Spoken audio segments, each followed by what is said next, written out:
صحبت اللہ والوں کی، صحبت اللہ والوں کی، اللہ سے ملوا جاتی ہے صحبت اللہ والوں کی۔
روم کا بادشاہ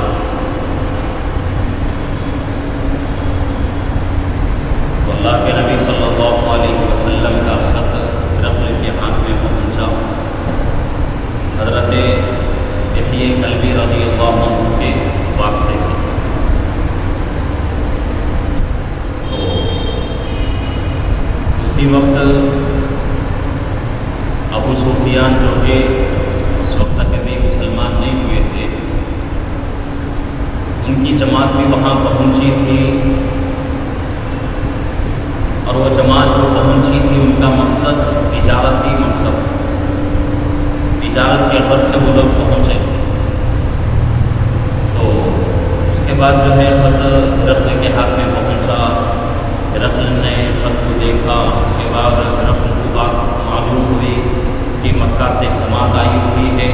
تو ہرقل نے کیا کیا، اس جماعت کو بلایا۔ وہی جماعت جو حضرت ابو سفیان جو کہ اس وقت تک ابھی مسلمان نہیں ہوئے تھے،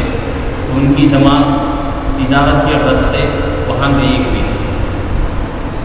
تو ہرقل اور ابو سفیان دونوں کے درمیان سوالات ہو رہے ہیں۔ گزشتہ مجلس میں نے کہا تھا کہ وہ سوالات 11 سوالات ہیں۔ 11 سوال جو ہے ہرقل کر رہا ہے اور اس کا جواب دے رہے ہیں حضرت ابو سفیان۔ تو ہرقل نے پہلا سوال یہ کیا، تم میں وہ آدمی جو نبوت کا دعویٰ کر رہا ہے، اپنے آپ کو نبی کہہ رہا ہے،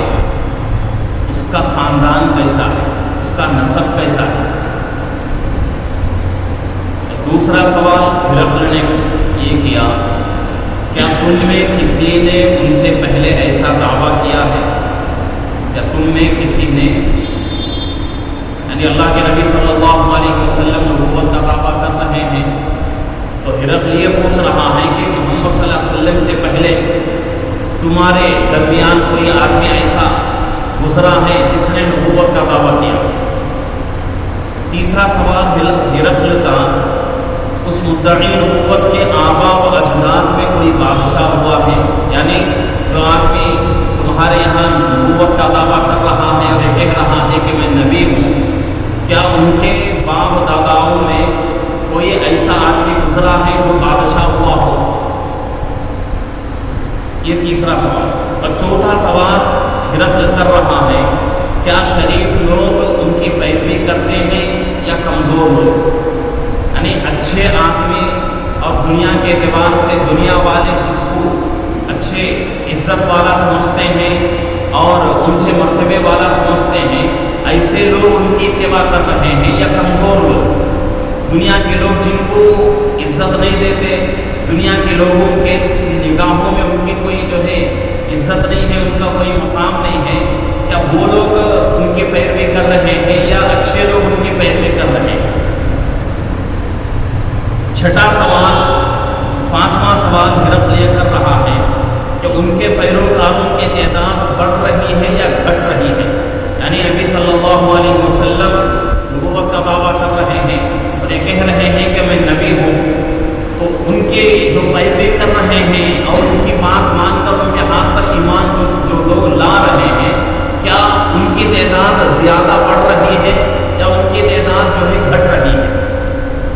چھٹا سوال ہرقل یہ کر رہا ہے، کیا ان کے دین میں داخل ہو کر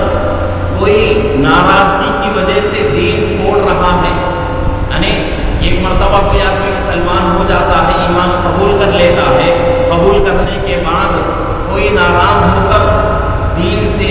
اور اس نبی سے ناراض ہو کر اس دین کو کوئی آدمی چھوڑ رہا ہے۔ اسی طریقے سے ساتواں سوال ہرقل یہ کر رہا ہے، کیا تم نے ان کے بارے میں دعوے نبوت سے پہلے کبھی جھوٹ کا تجربہ کیا ہے؟ یعنی جس آدمی کے بارے میں تم یہ کہہ رہے ہو کہ انہوں نے نبوت کا دعویٰ کیا ہے، تو نبوت کا دعویٰ کر رہے ہیں، ان کے بارے میں نبوت کا دعویٰ کرنے سے پہلے کیا تم جو ہے ان کو جھوٹ بولتے ہوئے کبھی سنا ہے، کبھی دیکھا ہے؟ آٹھواں سوال ہرقل کا، کیا وہ عہد و پیمان کر کے اس کی خلاف ورزی کرتے ہیں؟ یعنی کسی چیز کی جو ہے ایک مرتبہ کوئی وعدہ کر لیا، کوئی جو ہے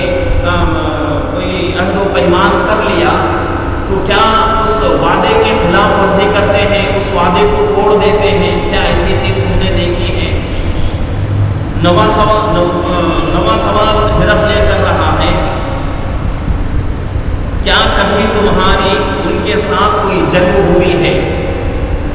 نواں سوال ہرقل کا یہ ہے کہ کبھی تمہاری ان کے ساتھ کوئی جنگ ہوئی ہے؟ 10واں سوال ہرقل یہ کر رہا ہے، پھر جنگ کا نتیجہ کیا رہا؟ اگر جنگ ہوئی ہے تو جنگ کا نتیجہ کیا ہے؟ 11واں سوال ہرقل کا کہ وہ 11واں سوال یہ کر رہا ہے کہ وہ تمہیں کن باتوں کا حکم دیتے ہیں، یعنی ان کی تعلیمات کیا ہیں، وہ کن باتوں کی طرف تمہیں بلا رہے ہیں، کن باتوں سے منع کر رہے ہیں؟ تو یہ 11 سوالات جو ہے ہرقل کر رہا ہے۔ ہرقل کون ہے؟ روم کا بادشاہ، اور روم کا اللہ کے نبی صلی اللہ علیہ وسلم کے زمانے میں 2 سپر پاور طاقتیں تھیں، ایک قیصر اور ایک روم۔ یہ 2 جو ہے بہت ہی سپر پاور طاقت تھی، اور ان کی طاقتیں بہت ہی زیادہ تھیں۔ تو اتنا بڑا بادشاہ، اس کے پاس اللہ کے نبی صلی اللہ علیہ وسلم کا خط پہنچتا ہے، اور یہ کب ہو رہا ہے؟ جبکہ اللہ کے نبی صلی اللہ علیہ وسلم صحابہ مدینے کو ہجرت کر کے آ گئے۔ گزشتہ مجلس میں بات آ چکی تھی کہ اللہ کے نبی صلی اللہ علیہ وسلم اور کفار مکہ کے درمیان، مسلمانوں میں اور کافروں کے درمیان ایک صلح ہوئی، ایک جو ہے عہد و پیمان ہوا کہ اتنے سالوں تک ہمارے درمیان جو ہے جنگ بند رہے گی، درمیان میں ان سالوں میں کوئی آدمی کسی دوسرے کے اوپر جنگ کا جو ہے ارادہ نہیں کرے گا، جنگ نہیں کرے گا کسی دوسرے کے ساتھ۔ تو یہ جو ہے عہد و پیمان ہوا، ایک صلح ہوئی۔ تو صلح ہونے کے بعد اللہ کے نبی صلی اللہ علیہ وسلم اور صحابہ نے کیا کیا؟ اب اللہ کے نبی صلی اللہ علیہ وسلم اور صحابہ کو ایک موقع ملا تھا کہ کفار سے جو ہے ایک اطمینان ان کو جو ہے ہوا کہ ان لوگوں سے کوئی ٹینشن نہیں، کوئی جو ہے فکر نہیں، اور کوئی جو ہے اس بات کا ڈر بھی نہیں کہ وہ لوگ جو ہے ہمارے اوپر جو ہے جنگ کریں گے۔ کیوں؟ اس لیے کہ دونوں کے درمیان ایک وعدہ ہو چکا ہے، ایک عہد و پیمان ہو چکا ہے، ایک اگریمنٹ ہو چکا ہے کہ اتنے سالوں تک دونوں کے درمیان، کفار اور مسلمانوں کے درمیان جنگ نہیں ہوگی، جنگ بند رہے گی۔ تو اس موقع کو غنیمت سمجھتے ہوئے اللہ کے نبی صلی اللہ علیہ وسلم اور صحابہ نے دین کو پھیلانے میں آگے بڑھتے چلے گئے، اور وہاں سے جو ہے دین کا دائرہ بہت جو ہے بڑھتا چلا گیا، بہت وسیع ہوتا چلا گیا۔ اور ادھر جو ہے کفار بھی اس موقع کو غنیمت سمجھتے ہوئے انہوں نے کیا کیا کہ اب جو ہے ہمیں مسلمانوں سے کوئی ٹینشن نہیں ہے، مسلمانوں سے کوئی فکر نہیں ہے کہ وہ لوگ جو ہے ہمارے اوپر حملہ نہیں کریں گے، جنگ کا ارادہ نہیں کریں گے۔ چلو اس موقع کو غنیمت سمجھ کر کیا کریں کہ ان سالوں کو جو ہے تجارت میں خوب جو ہے محنت کریں، ان سالوں میں تجارت میں خوب جو ہے محنت کریں، محنت کر کے پیسہ کمائے، مال و دولت جو ہے اکٹھا کریں۔ اس نیت سے وہ لوگ جو ہے تجارت کے لیے لگ گئے، اور حضرات صحابہ اللہ کے نبی صلی اللہ علیہ وسلم دین کو پھیلانے میں لگ گئے۔ تو اس کے بعد جو ہے اللہ کے نبی صلی اللہ علیہ وسلم بڑے بڑے جو ہے بادشاہوں کے درباروں میں خط بھیجنا شروع کیا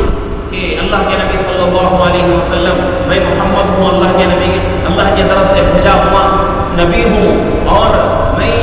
جو ہے ایک دین کی دعوت تمہیں دے رہا ہوں، ایک اللہ کی طرف تمہیں بلا رہا ہوں، تو اس طرح جو ہے خط کا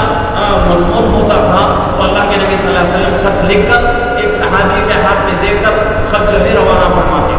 تو اسی طریقے سے شہنشاہ روم یعنی روم کا جو بادشاہ ہے ہرقل، اس کے بعد بھی اللہ کے نبی صلی اللہ علیہ وسلم نے خط بھیجا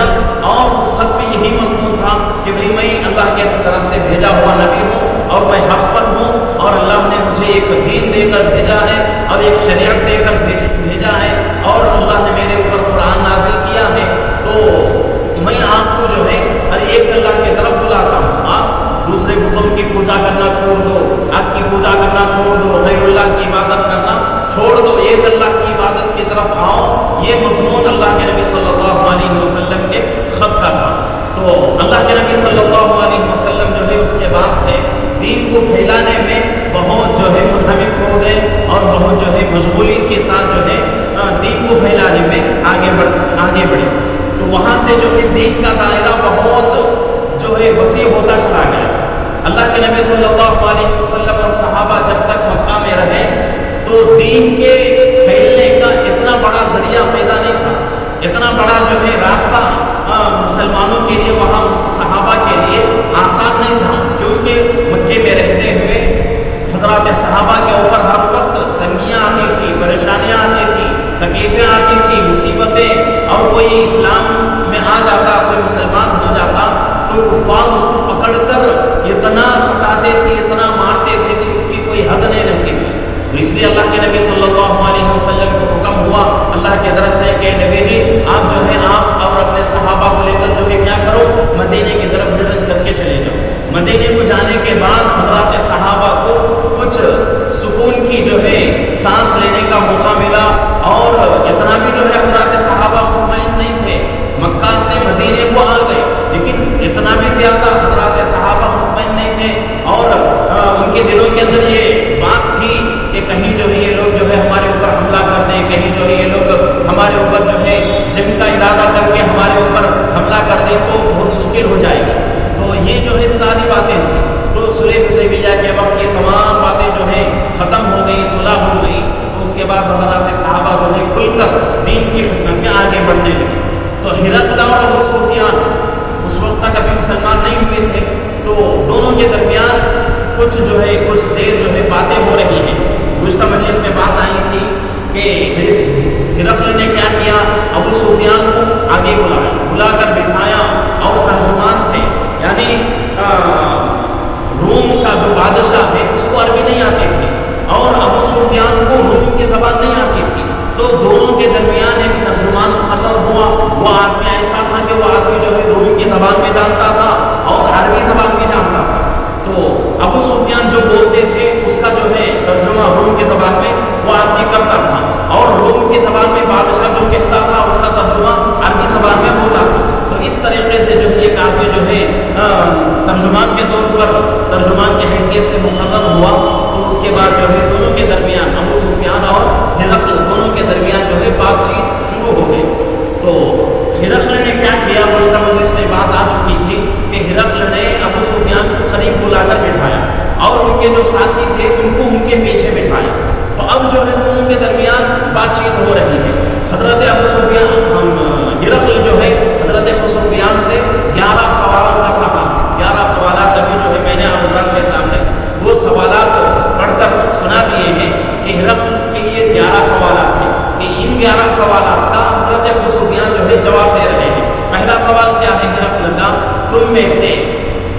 اس مدعی نبوت کا نسب کیسا ہے، یعنی وہ آدمی جو نبوت کا دعویٰ کر رہا ہے اس کا خاندان کیسا ہے؟ تو وہ حضرت ابو سفیان کہہ رہے ہیں وہ ہم میں عالی نسب والے ہیں، یعنی ہم میں سب سے اچھا خاندان ان کا اور سب سے جو ہے اچھا نسب ہے ان کا، اور ان سے بہتر خاندان کسی کا نہیں، ان سے بہتر نسب کسی کا نہیں۔